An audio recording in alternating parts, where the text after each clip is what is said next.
लेकिन ये जो लोग हैं कि 75 साल के संविधान लागू होने के बावजूद भी आज ये वन व्यवस्था कायम है। साथियों, जो ये वन व्यवस्था है इसको सींचने में मुख्य रूप से संविधान लागू होने के बाद में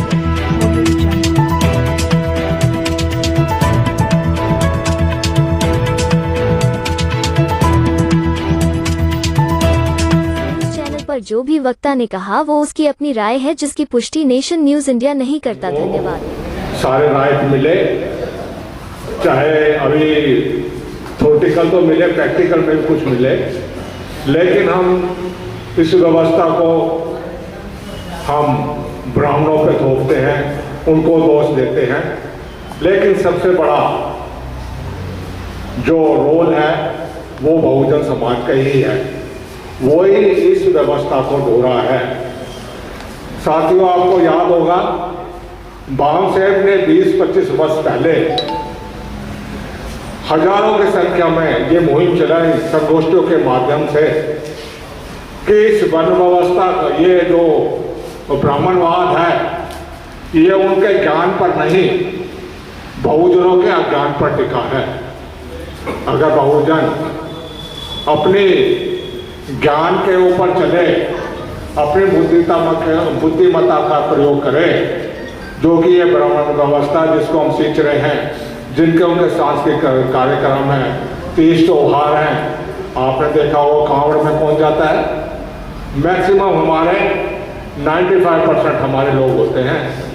इसी तरह जितने 30 त्योहार हैं हमारे लोग, सारे 30 त्योहार हमारे, भीड़ आप इसमें दशहरे में देख लो, दिवाली में देख लो, सबसे ज्यादा मंदिरों की लाइन में देख लो। हमारे यहाँ जो मयूर विहार फेज 2 में मंदिर है, शाम को आज से इसकी लाइन में देख लेना आप। इसमें मैक्सिमम जो यहाँ के आसपास से गरीब रहते हैं, ये त्रिलोकपुरी कल्याणपुर के, वो लोग ज्यादा होते हैं, मयूर विहार के बहुत लगते हैं।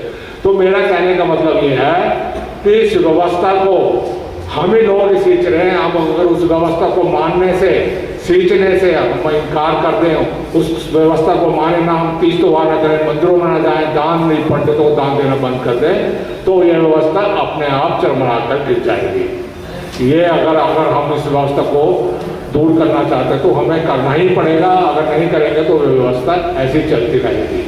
साथियों, जैसे मैंने भी कहा कि आज हम जो गरीब हैं वो भी इस वन व्यवस्था के कारण ही हैं, क्योंकि वन व्यवस्था के कारण ही हम लोगों को ना तो संपत्ति रखने का अधिकार था, ना ही दूसरे राइट्स थे, और इसी कारण हम गरीब रहे।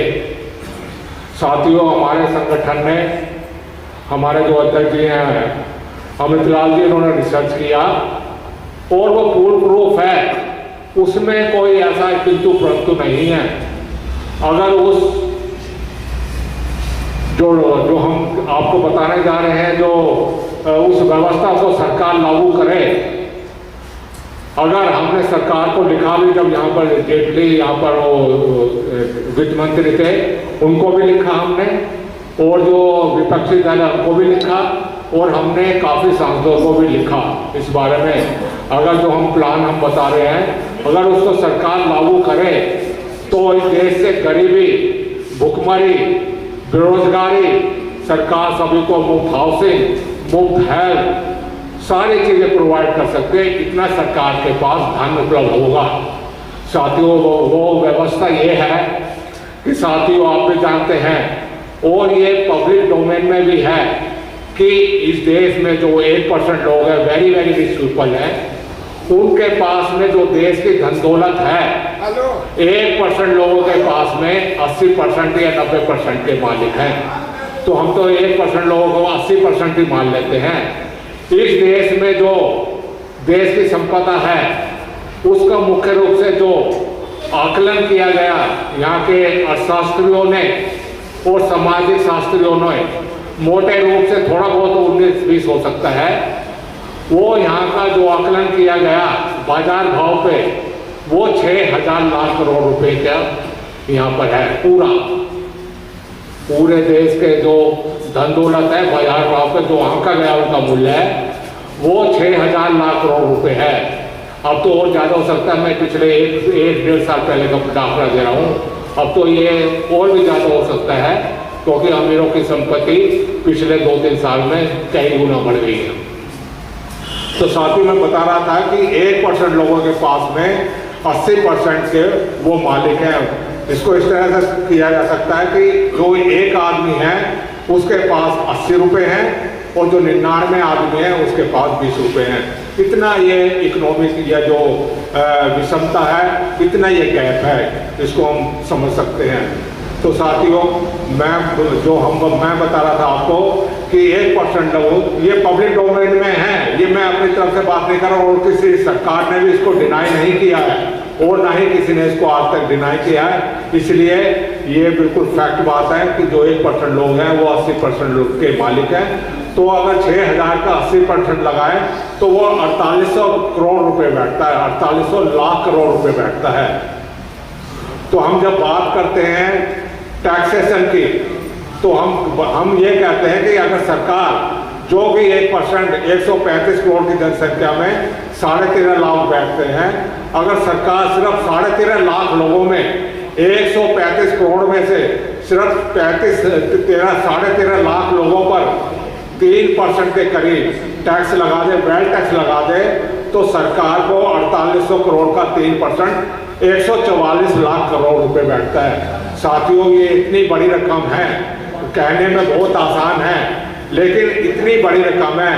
अगर सरकार इस रकम से, ये जो बहुजन समाज 85% है, अगर इसका वेलफेयर करना चाहे, इसकी भुखमरी दूर करना चाहे, बेरोजगारी दूर करना चाहे, सबको हेल्थ देना चाहे, सबको एजुकेशन देना चाहे, तो बहुत आसानी से देकर भी सरकार के पास तभी ये पैसा बचा रह सकता है।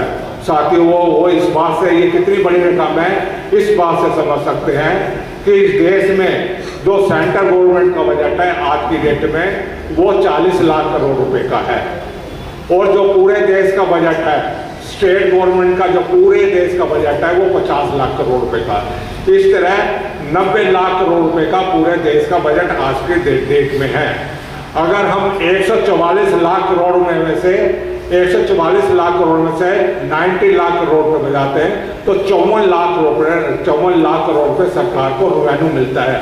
साथियों, ये इतनी बड़ी रकम है, जैसे मैं कि बार बार बोल रहा हूँ कि अगर सरकार की नीयत हो तो इस देश से गरीबी, भुखमरी और सारी समस्याएं दूर कर सकती है। ना ही आपको उनको इनकम टैक्स लगाने की जरूरत पड़ेगी और ना ही जीएसटी टैक्स लगाना पड़ेगा और ना ही किसी प्रकार का टैक्स लगाने की पड़ेगी।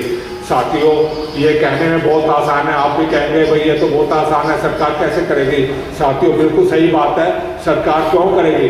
सरकार तो इस देश में यहाँ के लोगों को मतलब अशिक्षित गरीब रखना चाहती है। जब वो अशिक्षित रहेगा, शिक्षा से वंचित रहेगा, गरीब रहेगा, तो वो गुलामी बना रहेगा, अपने हक की बात नहीं जानेगा। अगर वो पढ़ लिख गया तो वो अपने हक की बात करेगा, अपने राष्ट्र की बात करेगा, उससे छीनने की बात करेगा। तो इस देश का कोई भी पार्टी हो, कोई भी शासक हो, वो तो यही चाहेगा इस देश की जनता अज्ञान बनी रहे, अशिक्षित बनी रहे, अपने राष्ट्र की बात ना जाने। तो अब हमारा कर्तव्य बनता है कि हम लोगों को जाकर जागरूक बनाएं और उनको शिक्षित करें। साथियों, जो हम कह रहे हैं बात कि ये मुमकिन है, आप कहेंगे कि ये मुमकिन कैसे है। हमारा मानना है, हम तो बहुत आशावादी हैं, हमारा मानना है ये बिल्कुल मुमकिन है। आज नहीं, हम ये नहीं कहते कि आज हमने कहा तो कल लागू हो गया, 1 साल में लागू हो गया। अगर साथियों ये 5 साल में भी लागू हो जाए तो हम इसको बहुत बड़ी अचीवमेंट मानेंगे। अगर हम इसको 5 साल में भी सरकार से लागू करवा पाए तो बहुत हम इसको अचीवमेंट मानेंगे। साथियों, ये 5 साल में नहीं, हम कह रहे हैं 3 साल में हो सकता है, लेकिन इसमें हमको घर घर में जाके, अपने मोहल्लों में जाके लोगों को अवेयर करना पड़ेगा। साथियों, कोई ऐसी चीज़ नहीं है जो मुमकिन ना हो। ये जो हम बात बिग डाटा कह रहे हैं, ये बिल्कुल मुमकिन है। इसके सामने, आपके सामने, देश के सामने, वर्ल्ड में ऐसे बहुत से एग्जाम्पल हैं कि जब कोई भी, जब आपने देखा होगा कि भाई अभी ये 2 अप्रैल 18 में जो SC/ST एक्ट डायल्यूट किया सुप्रीम कोर्ट ने, तो हमारा समाज सड़कों पर आया, और सड़कों पर आया तो सरकार को पीछे कदम खींचने पड़े। वो सरकार को जो SC एक्ट डाइल्यूट किया था उसको रेस्टोर करना पड़ा। साथियों ऐसे बहुत एग्जाम्पल है विश्व में जितनी क्रांतियां हुई हैं उसमें अच्छे अच्छे डिक्टेटर, महाराजा, राजा सबको पब्लिक के सामने घुटने टेकने पड़े हैं। वो सिर्फ एक मत बनाने की जरूरत है, एक बनाने की जरूरत है। हमको समाज में ये बात लोगों को बताने की जरूरत है, ले जाने की। अगर हम लोगों में ये बात पहुंचाने में सफल रहे तो एक दिन हमें विश्वास है कि हम इस व्यवस्था को बदलने में कामयाब रहेंगे। साथियों इसके और भी कई एग्जाम्पल हैं, तो मैं यहाँ आपका ज़्यादा समय न लेते हुए मैं एक दो बात और कहना चाहूँगा। साथियों जैसे जो कि आज GST है, GST एक ऐसा टैक्स है जो इतना अनजस्टिफाइड है, कहीं भी उसका जस्टिफिकेशन नहीं है। कोई भी टैक्सेशन होता है उसका प्रिंसिपल ये होता है, उसका सिद्धांत ये होता है कि वो अमीरों पर ज़्यादा टैक्स लगाया जाता है और गरीबों पर कम लगाया जाता है। GST एक ऐसा टैक्स है जो कि एक अंबानी है कोई भी चीज़ खरीदता है उसको भी उतने टैक्स देना पड़ता, और एक गरीब आदमी है, भिखारी आदमी है, वो भी कोई चीज़ खरीदता है तो उसको भी उतना टैक्स देना पड़ता है। तो ये साथियों कहाँ का न्याय है? ये बिल्कुल अन्याय है, क्रूरता है। इसको हमें समझना होगा और समझ के हमें लोगों को बताना होगा। साथियों अभी जो GST में कानूनी रूप से जो भ्रष्टाचार चल रहा है उसकी आपको जानकारी नहीं होगी, लेकिन हमारे साथियों ने इस पर रिसर्च किया। अभी पिछले 2 साल में सरकार का जो GST में जो उसके खाते में गया 13 लाख करोड़ रुपए सरकार के खाते में गए, लेकिन जो सरकार ने जो व्यापारियों ने वसूल किया वो 48 लाख करोड़ रुपए था। मतलब कि 33 या 36 लाख करोड़ वो व्यापारियों की जेब में गए।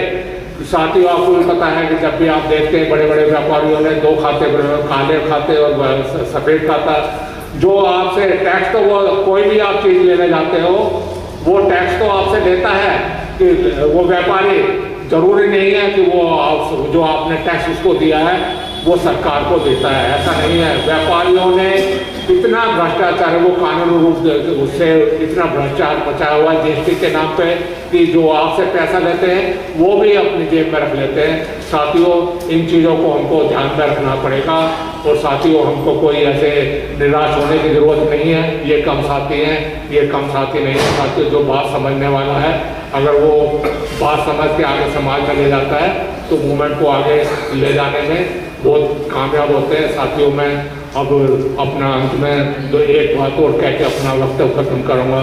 साथियों अगर हमको समाज में जो वन व्यवस्था है, जो ये मुद्दे हैं, इनमें बदलाव लाना है तो उसके लिए साथियों हमको काम करना पड़ेगा। कोई भी ऐसा there is no shortcut method, कोई ऐसा छोटा वो नहीं है रास्ता कि हम कामयाबी पाए। इसके लिए हमको काम करना पड़ेगा, और जो हमारे सामाजिक आंदोलन है, जो सोशल मूवमेंट है, उसको हमको मजबूत बनाना पड़ेगा। साथियों जिस समाज का सोशल आंदोलन, सोशल मूवमेंट मजबूत होता है उसकी राजनीति भी मजबूत होती है, उसकी धार्मिक जो संस्था है वो भी मजबूत होती है, संस्कृति भी मजबूत होती है। इसलिए हमको अपना सामाजिक आंदोलन मजबूत बनाना पड़ेगा, और सामाजिक आंदोलन तभी मजबूत होगा जब हम इस दिशा में काम करेंगे। हमको अपना थोड़ा कंफर्ट जोन छोड़कर अपने गली मोहल्लों में, गाँवों में जाना पड़ेगा, लोगों को समझाना पड़ेगा, जानकारी देनी पड़ेगी, जब ही हम कामयाब होंगे। धन्यवाद। Press the bell icon on the YouTube app and never miss another update.